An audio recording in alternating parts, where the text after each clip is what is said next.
Welcome to All Things Considered CX, the podcast where we challenge the status quo of customer experience.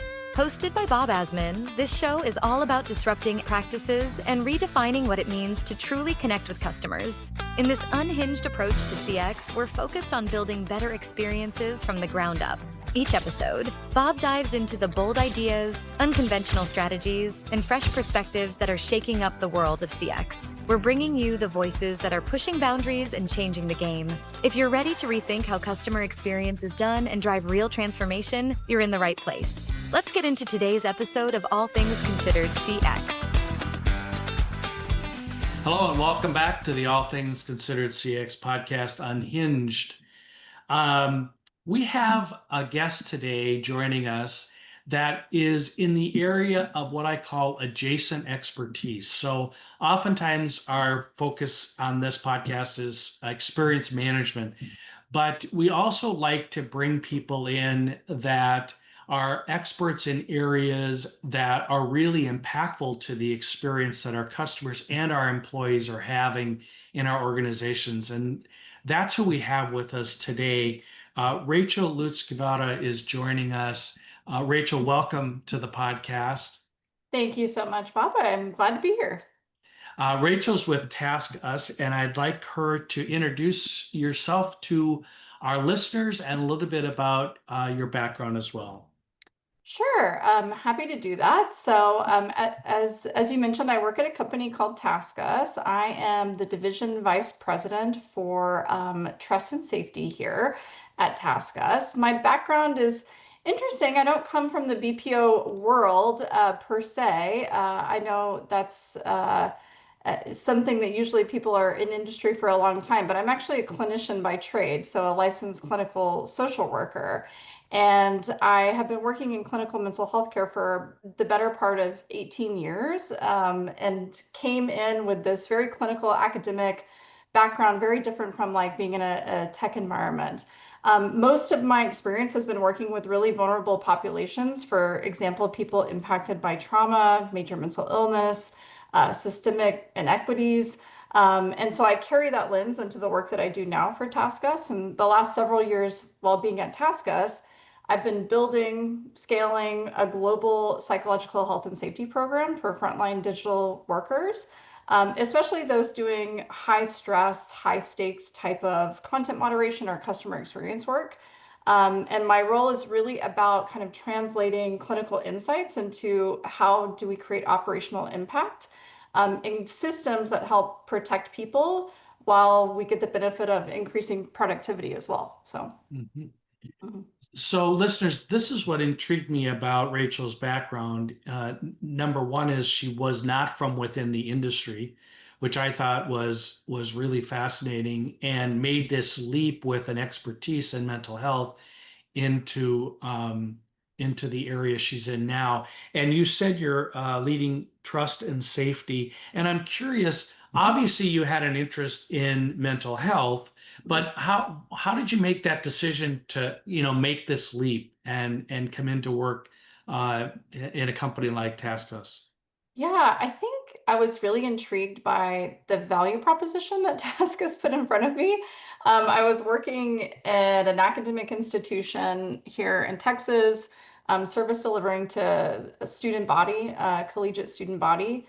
And it was great, but it was siloed into a very specific function. And TaskUs kind of came forward and said, like, listen, we work with companies all over the world. We have employees all over the world sitting in places that may or may not have access to mental health care providers. And we really believe if we do the right thing for our employees, that business will follow suit. And that was really fascinating to me, the opportunity to work in countries like the Philippines, for example, that has a population of over 100 million people, but maybe has 1,000 mental health practitioners. Most Filipinos in their lifetime are never going to be around somebody in the mental health world. And so That value proposition was really interesting to me. And trust and safety really is about risk management and risk mitigation, right? So we're making sure that platforms are safe, that customers are safe, to make sure that people have a respectful and secure experience when they're visiting, any sort of company website or company platform. And safety, broadly in the mental health arena is something that's really protective for people. And so being a part of that story to implement, programs here that help create safety for our employees and for our customers and their users was really interesting to me and something I had never thought as a career progression opportunity. And so I took the leap. So. Interesting. I was in the travel industry for a few years, and um, we dealt with some of the largest organizations in the world did their business travel management. And what's fascinating to me is the degree to which companies valued that employee safety, in terms of many of their employees traveling internationally, and what happened when they were on the ground, what happened when they were in the air. And it seems to me that TaskUs is really visionary in this approach. And now maybe that's just a limited perspective that I have, but it feels like they're out ahead of the game in this, especially in the BPO industry. Am I reading that right, or what are your thoughts on that? Well, I think so, yes. But Right. maybe I'm partial as well. That's okay to Um, be partial. However, when I entered the industry, about 7 years ago, and I was looking at the different BPOs in the space and on the client side too, to be fair, there wasn't a lot of investment in, wellness and psychological health and safety. And the investments that were being made were run by, a more traditional HR team or maybe an operations team, but really didn't understand the innate needs of the population in the same way that maybe a clinical mental health practitioner would. For example, if you're thinking about an HR person, while their job is really important and relevant, they're thinking more holistically about what benefits can we provide? How do we make sure that somebody's getting all of the needs met from like a job spec perspective, their benefits are in place and all that sort of thing. But they're not really looking at like the underlying issues that can crop up from high risk work. So if I'm doing customer experience work and I'm regularly getting yelled at on the phone every day, I may start to feel a lot of, compassion fatigue for trying to help somebody over and over again.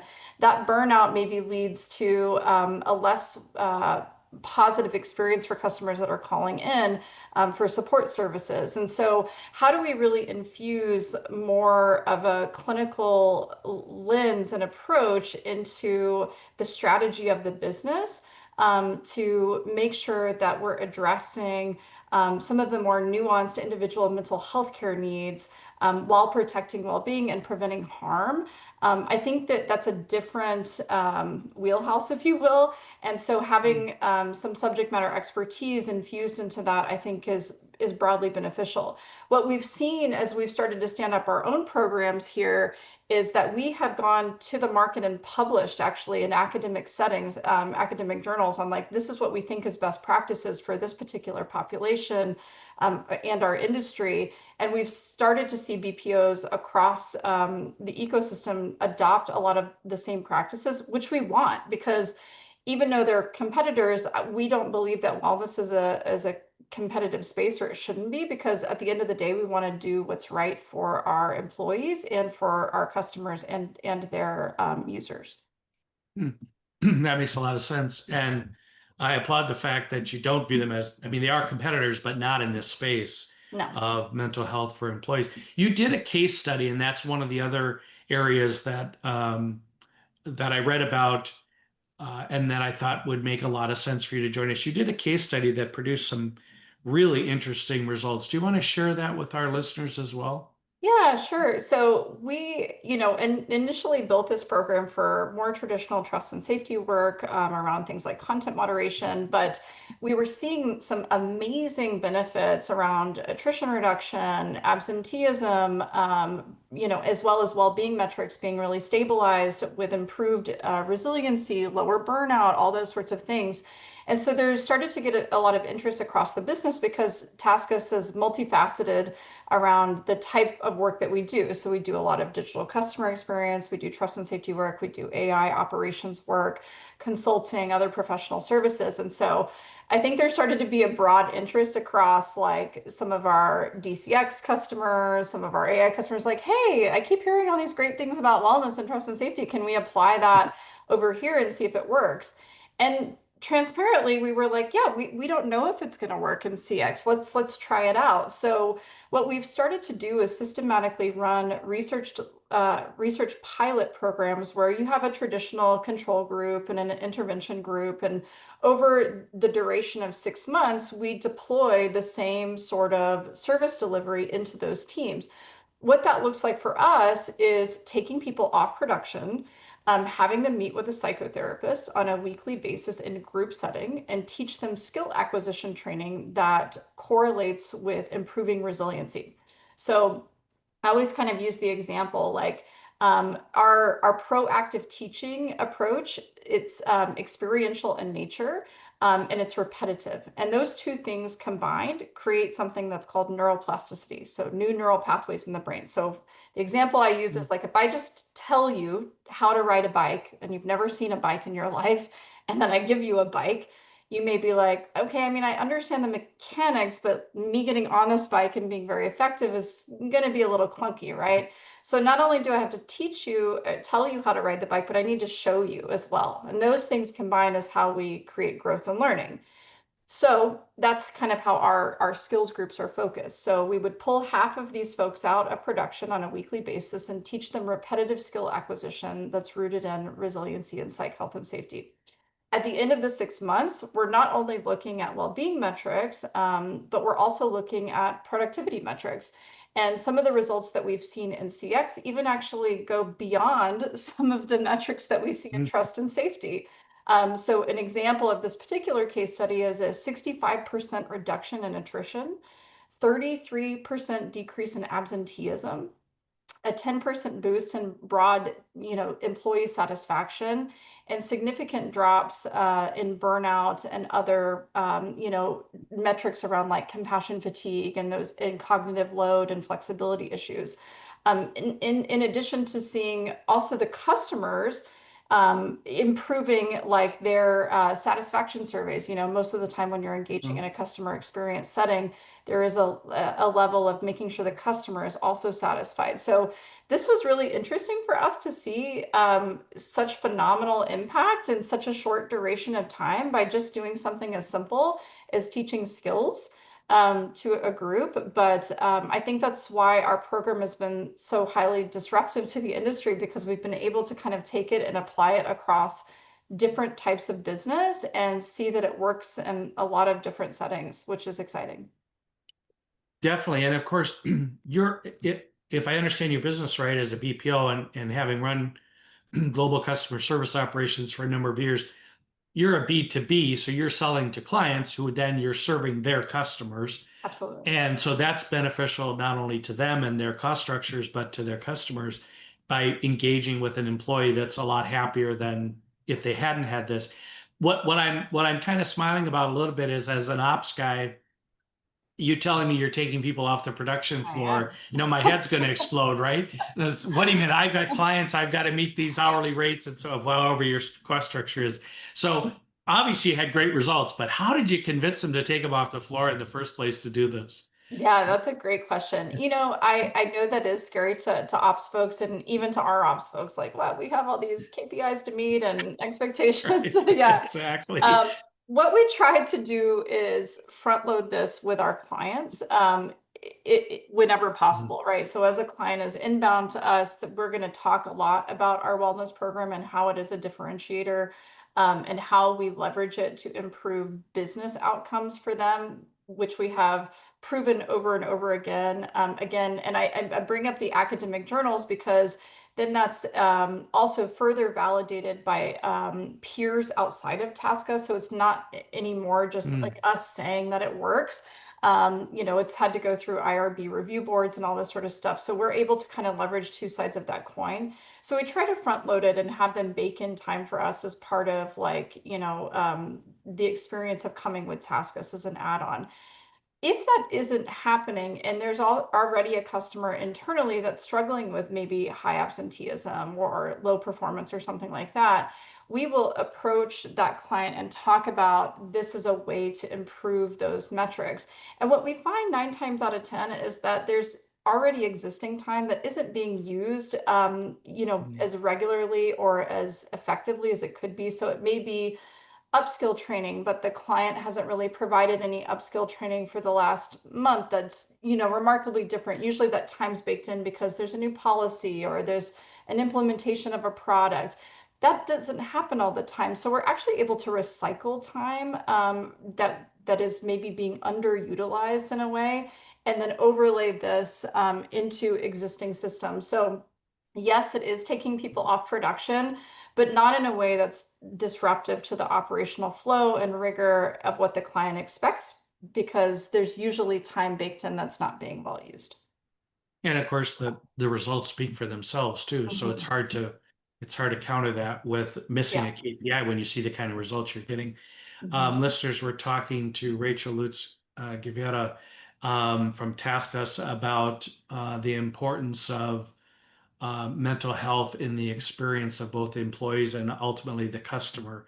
And she just talked about this case study, but I also want to kind of move on now, Rachel, to the fact that what a lot of customer experience professionals are challenged with today is proving the ROI of CX. So um, you can't just walk into the boardroom and say, we ought to do this because it's, apple pie and it's the thing to do. You have to prove that it's actually important to the financials of an organization. And you've done that Mhm. with the case study and with you've proven it out. But now if you take it to the ROI of proactive um, mental health programming, Mhm. what are some of the key elements that a customer experience professional could do to incorporate this? Because we've always said employees, engaged employees are going to deliver a better experience than those that aren't.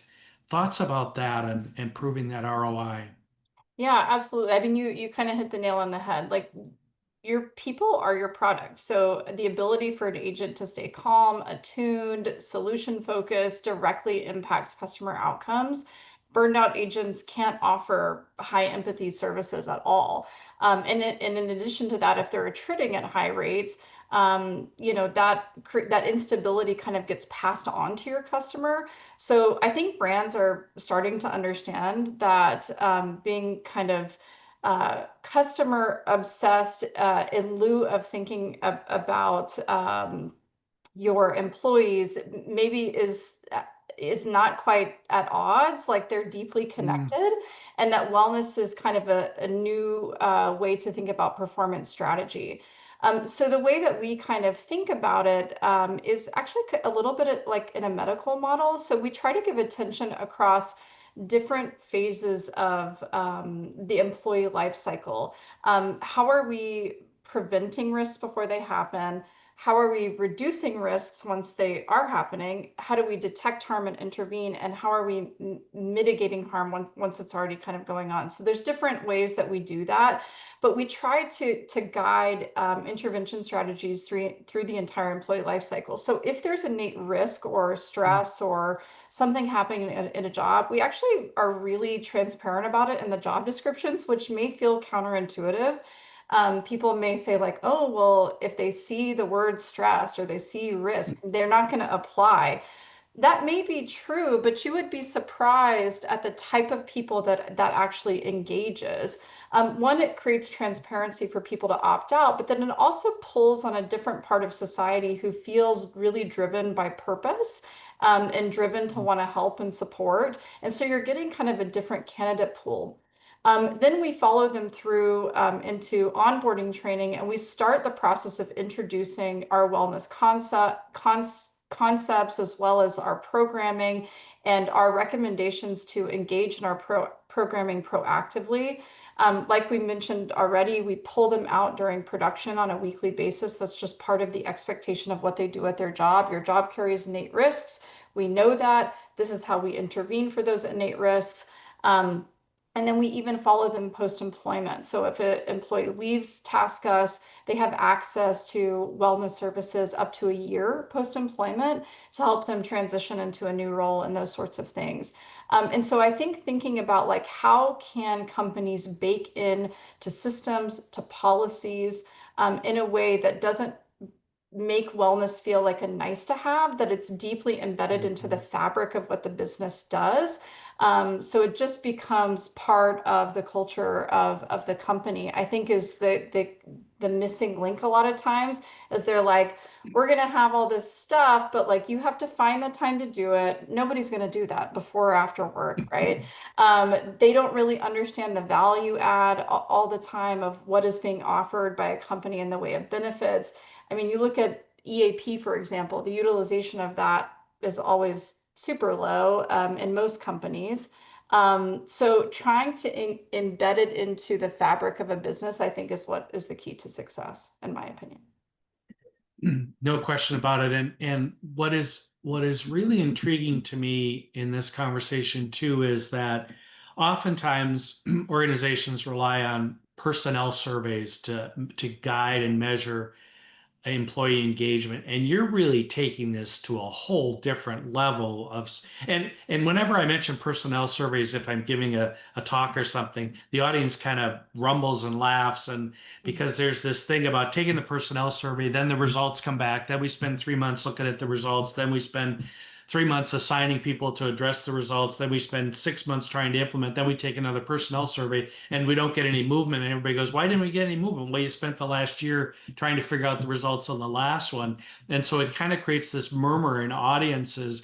And this, personnel surveys serve a purpose, but I think you're just taking this to a whole different level in terms of understanding where is the engagement of the employees in an organization. And when you think about the Philippines, for example, oftentimes those jobs are done at nighttime because they're serving US customers. So there's an inherent stress in those jobs to begin with. Yeah, absolutely. I mean, data is important, right? We also collect data. But to your point, I think data is just one piece of the puzzle here, and it doesn't tell us the whole story. And what does engagement on data look like? Oftentimes you'll see a lot of over serving that happens. Surveys are long tail. They take a lot of time for people to answer.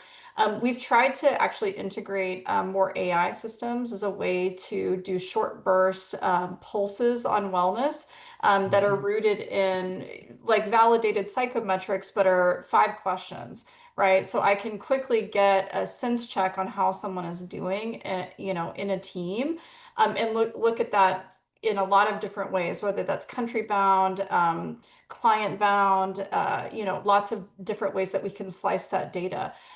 That data is important to help us drive additional intervention strategies. But to your point, we don't wait for someone to feel bad. We try to meet them when they're well and keep them well. And so a lot of the stuff that we're baking into the ecosystem of the business is in an effort to do that. So they become non-negotiables and not just nice to haves.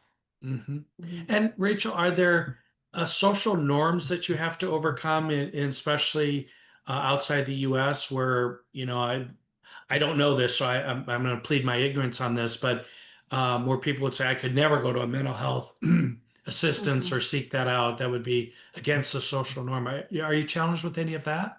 Absolutely. There's cultural nuance everywhere, even in the US.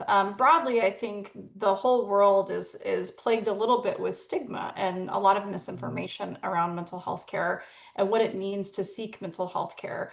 And so to your point, in the Philippines, for example, we don't say you're going to a clinician. We say you're going to a coach, right? And so we try to change some of the naming conventions, and then we hire local expertise in region to make sure that the content that we're teaching is not just Western mental health care exported into the masses, right? Because there is nuance. Even the term well-being or wellness could have some innate privilege to it, that somebody may not really even understand what that means or looks like in a place where they're struggling to just resource electricity or food or clean drinking water. So that is something nuanced, I think, that we have to think about broadly as we deploy programs to our employees and make sure that we're listening to them, make sure they have a good feedback loop into our team so where we can pivot accordingly. But then you find similar issues in the US. So if I am talking to somebody about, like, you're going to go to a group setting where you're going to have a coach that's going to teach you a skill.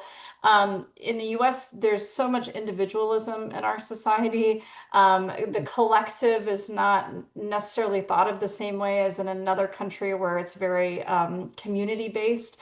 So there's nuance everywhere.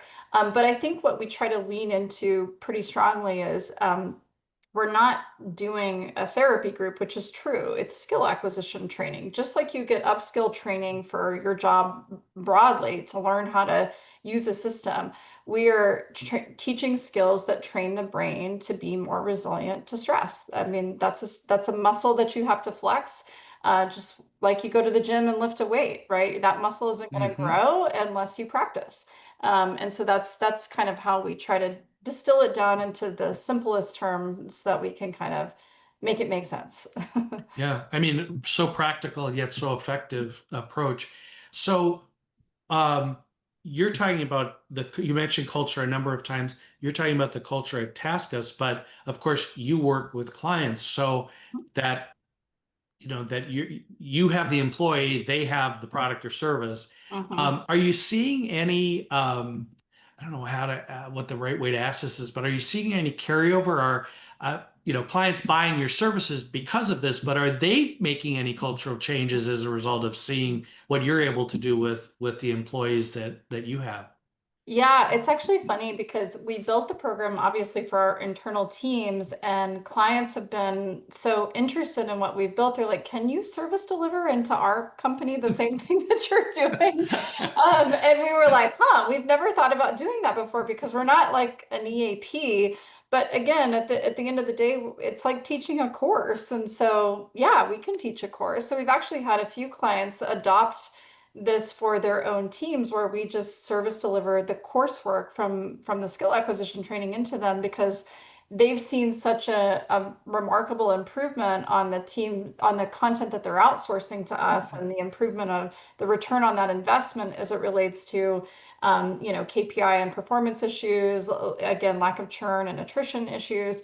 They're like, we kind of want this for in-house. So we actually Right. have started to service deliver internally at companies because once we kind of prove out, the concept here, they're like, oh, wait a second, we could really benefit from that as well. So, yeah, Well, I mean, it's like the Zappos and Disney's, right? They got yeah, asked so many times how do you deliver the service. They finally did schools and classes and so exactly. forth to Yeah, train people because the demand, they were taking up all their time doing tours and explaining things. They finally said, we're going to form this school. So you might be on that same track.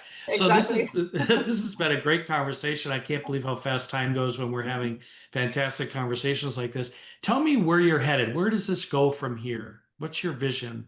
Yeah, I mean, I think really what we've been able to do from a psych health and safety perspective in the trust and safety industry in particular has been really disruptive. But as you know, work types are changing exponentially. We've got, AI coming online rapidly. I mean, the news about AI is changing on a daily basis. We Mhm. have, autonomous vehicle markets. We have people sitting in VR headsets, like the psychological risks to some of that work is totally different than traditional customer experience, traditional moderation work. And I think our goal is to be at the forefront of those industry changes and make sure that our programs are still effective, that they're applicable, and that we can still continue to share best practices to the broader industry. to make sure that people are still being taken care of, and that their psychological safety is not an afterthought. That's my biggest driver. And I think that's where we're headed in the future, is continuing to create iterative programs that continue to be relevant and keep people safe, regardless of what the work looks like. Makes a lot of sense. I wish we could tone down the rhetoric of AI is going to take all these jobs away, as opposed to what can AI do to enhance the jobs we have and so forth, or shift the skill set. Rachel, how do listeners learn more about what you're doing? You said you have some academic published articles and so forth. How do they learn more about this beyond contacting you directly? Yeah, so actually what we try to do on the website at TaskUs is, if you are able to find the wellness piece, there is a proof of excellence page. And the proof of excellence page has links out to not only the academic publications, blog posts, other white papers that we've done. So lots of volume of content to be easily sourced on our website. I will say, once something gets academically published, it's typically paywalled with that publication for copyright stuff. So there's some limitations there, but you can always, go navigate that with the particular publication outlet. But we try to also balance that with like easily accessible white papers, easily accessible blog posts. So then that way, there's a little bit of a balance for like open source material. But that would be the quickest and easiest way to find information on the variety of programs, the outcomes, and some of the performance improvements that we've seen across the execution of our program in the last 7 years.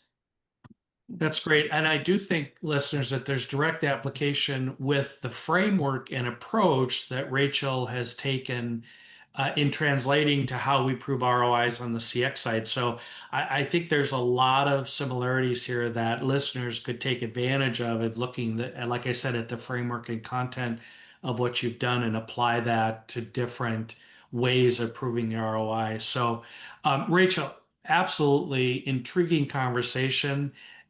We wish you the best of luck as you continue this. I hope to see a lot more of this and a lot of other organizations happening, because it's so important. And we've really appreciated your time in joining the podcast today. Thank you so much for having me. It's been great. And listeners, as always, stay tuned for more fascinating guests like Rachel, and share this podcast with your network as you deem appropriate, and stay tuned for more episodes.